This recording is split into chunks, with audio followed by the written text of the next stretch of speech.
Good, good morning. This is KELOLAND On the Go with all you need to know in news and weather as you start your day.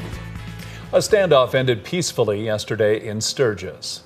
The Meade County Sheriff's Office was following up on an assault that occurred Thursday morning when they talked with 43-year-old Daniel O'Crotty at a Sturgis residence. He refused to come outside and was refusing to go to jail. After negotiating with O'Crotty for several hours, law enforcement learned he was likely armed. He also made threats about engaging law enforcement so he could be shot.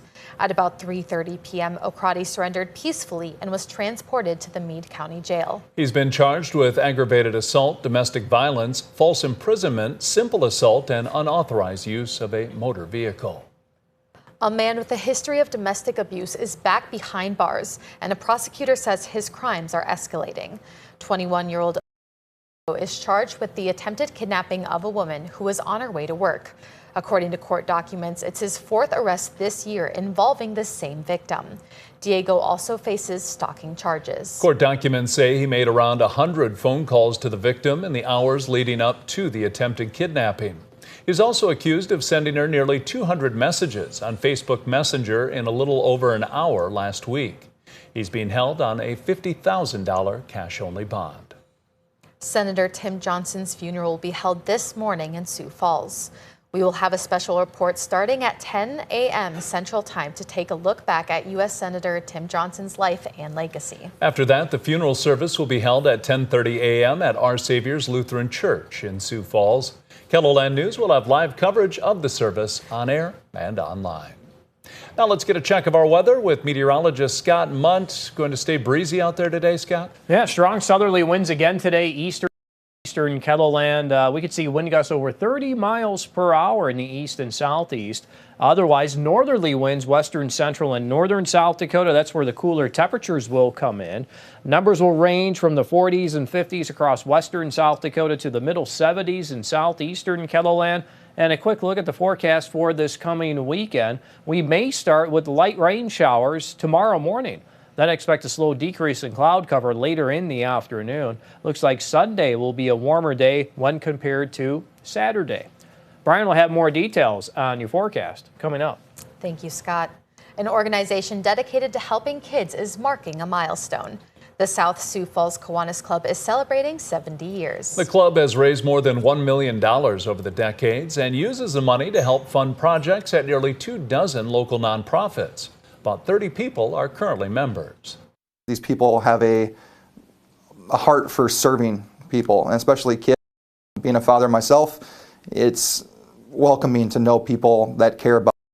We're all called to serve somewhere, someone, and if you can do it in community, why not? I mean, it's a given. If you'd like to help the cause and become a member of the South Sioux Falls Kiwanis Club, we've provided a link under this story here on KELOLAND.com. Sioux Falls can expect a little more pink than usual at the Denny Sanford Premier Center this month, and not just the color. Pop artist Pink is set to perform on Monday night. Capacity-wise, staff say this concert will be the singer's smallest concert this tour, but it's a big win for the Premier Center and the community.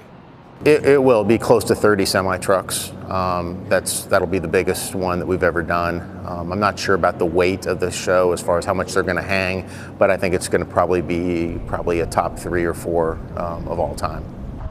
And if you're planning to attend, there's a clear bag policy upon entrance, and concessions and merchandise are card only. It was move-in day on Thursday for many of the vendors selling products at the KELOLAND Living Arts and Crafts Show, which starts later today. A couple from Remsen, Iowa were the first to set up shop inside the Ramkota exhibit hall. They run a quilting and embroidery business out of their home and will be selling their items this weekend from inside their 32-foot-long trailer. We've done other venues up here, but this one we like the best, so we've kind of quit on the others. The doors open at the Ramkota exhibit hall at noon today. The KELOLAND Living Arts and Crafts Show runs through Saturday. That's a look at some of our top stories. Now let's get one last look at your weather with meteorologist Brian Karstens. Brian? All right, our weather update today. Well, a little contrast in temperatures and conditions. We've got a north wind. Rapid City will struggle just to get to 50 this afternoon. We've been tracking a little snow in the Black Hills. Not a lot, but a little bit. Showers up here toward Faith as well. Sioux Falls is just going to be tough to get any moisture going. A couple of minor things may pop up on radar. We're going to be in the mid-70s, though. Low to mid-70s, southwest Minnesota, northwest Iowa. Now, tonight, I would watch Nebraska. We'll see whatever develops there. We'll try to stream northward. And we expect here tomorrow morning a little bit of that scattered activity. Pheasant opener, weather-wise, I think we're still in pretty good shape here. We're going to rebound mid-50s to upper 50s at 12 o'clock. We're in the 60s for most locations tomorrow, so we'll take it. And the wind, too, is lighter. Just remember, fire danger. It's still high. It's not quite as bad. Some of these things are working in our favor a little more, but it's still a very dry environment. And that's why it's tough to get a lot of rain out of this particular cold front. There are the highs there today, about 68 in winter, 76 in Yankton. Let's go right into your forecast, the 7 days. Sioux Falls, after a brief cool down, we're back to the 70s on Sunday, 71 Monday. Going to leave a chance of a shower in there on Monday, but this system is still having a lot of trouble. Has not a lot of moisture to work with.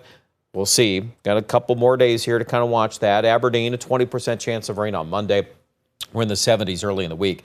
I would start watching that next cold front by Wednesday. There's some early bird indicators. That one could come in stronger. So we've got Aberdeen positioned at 59. We could do some more cutting on that. Pretty easy to see with these Canadian cold fronts. They drag in dry air, too, by the way. Here in central South Dakota, mid-60s tomorrow. Big warm-up Sunday, 77. There are going to be some 80s. It's just a matter of how many spots get involved with that. But, Chamberlain down to Yankton, I could easily see a few 80s showing up there. Even Rapid City will be back in the low 70s quickly.